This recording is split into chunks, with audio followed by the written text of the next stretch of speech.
战斗机实在太帅了。我想说 ，IDF 大庆首届飞修科毕业了。自105年成立飞机修护科以及航空电子科以来，今年终于有第1年的毕业生了。彰化县大庆商工3年前成立飞机修护科及航空电子科，延揽4位曾在军中服务的老师任教，共招募到93名学生。很特别，因为家人推荐，所以说出路很广，很有前途。其实还蛮好玩的。我从幼稚园的时候就开始有航空梦，听到大庆有飞修科，就觉得没有听过，很新颖，那我就想要来尝试。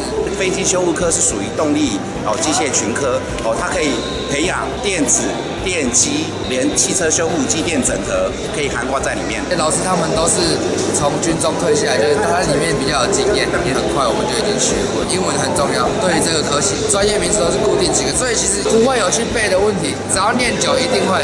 军备局上下退役的科主任说，修飞机比开飞机更赚钱。国内机队维修商机越来越大，加上时下正夯的无人机，飞机修护科及航空电子科未来有无限可能。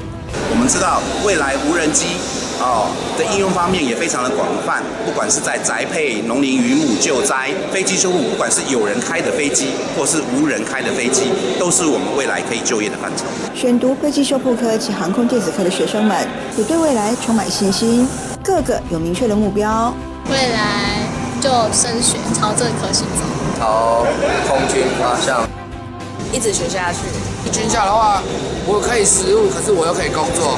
周新闻彰化报道。苹果新闻网已推出新版本，请尽快更新。我更新过啦 ，APP 坏掉了。加入好评友会员，只要用脸书或是 Google 账号就能一键注册，也可以用电话或 email 注册，限时免费，快来注册苹果新闻网。